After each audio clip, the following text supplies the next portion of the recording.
Hello everyone, I'm continuing on with my showcase of some endgame Adele bossing here with Verus Hilla. This is a really fun boss, I think, because you get to use a lot of Adele's tools for really high uptime.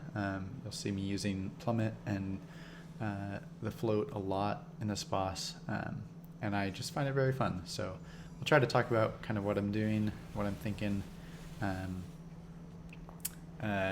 I kind of get a bad burst setup here. Don't judge me too harshly. The point is we're bursting here at the start, and I'll get into kind of the details of how I'm playing the boss as we get a little further. I do usually save the green shield here for kind of after my Jenny iframe runs out. It just helps with some extra survivability in the boss for burst, and lets me just kind of focus on attacking and executing well, and I just tank a bunch of attacks and don't really worry about it. I use one healing familiar. It's a double line healing familiar, which I find very sufficient for this boss. If I ever do feel low on HP, which I think I do like once, I just, or at least once in this fight, I just like spam them on and off a bit to have them proc their heal a few times.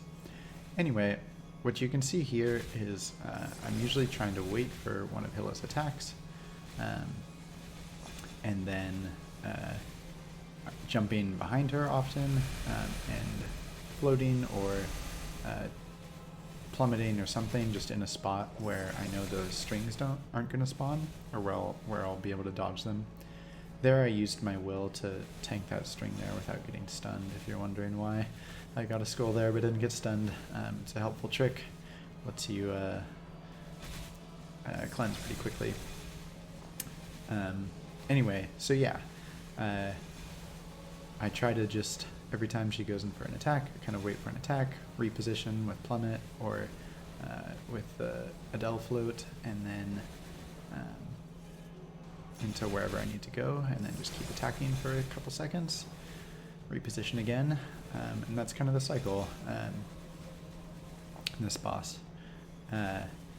There I iframe the beginning of the blue. That's usually just what I do. If I react too late to it, I'll just iframe it, and then usually my goal is to jump behind her, but either really works. Another fun little Adele tip that you might notice me doing in a couple spots is the skill that I have on my Z key in the bottom right, Magic Dispatch. You can use that when she disappears, and then it will attack her right when she reappears, and it does a good chunk of damage. It's stronger than Cleave, at least. I think a good bit stronger than Cleave. I don't remember the exact percents, but it's something that in this boss is just because she like disappears and reappears so much. It ends up being quite helpful to do, and I don't know, it's kind of fun too.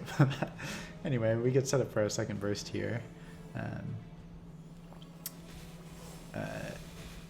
Usually I try to use Jenny iframe first, and then kind of get all my bursts set up, and then here I kind of wait for the end of that attack and bind right when my damage is at its peak. I have Roar up, I have Storm going. I was like Ruin and Shardbreaker are being cast. It just helps guarantee as much damage as possible during our peak damage. So that's how I prefer to do the setup for this boss. Some people bind first and then Jenny iframe after. Do whatever floats your boat. I find this much more comfortable just because Adele's burst setup is like kind of annoying. There's a lot of things to press before you really start bursting with Infinity Blade and stuff, but then there's a lot of stuff to press even after. So in most bosses I prefer to just Jenny iframe for the burst setup, basically, and then right when I finally feel comfortable that everything's set up, I'll bind and just try to optimize damage that way.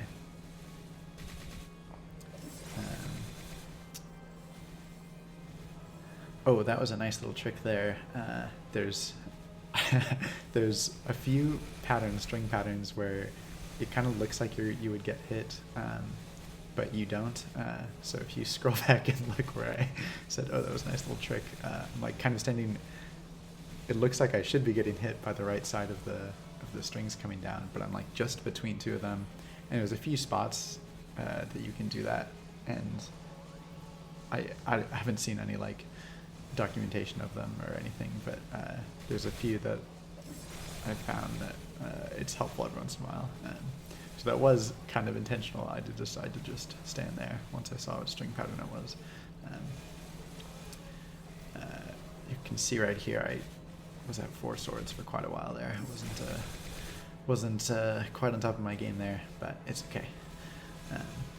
Basically, I always kill this boss on the 3rd burst, depending how... Oh, you can see I get low on HP here, and I spam my familiars a bit to heal.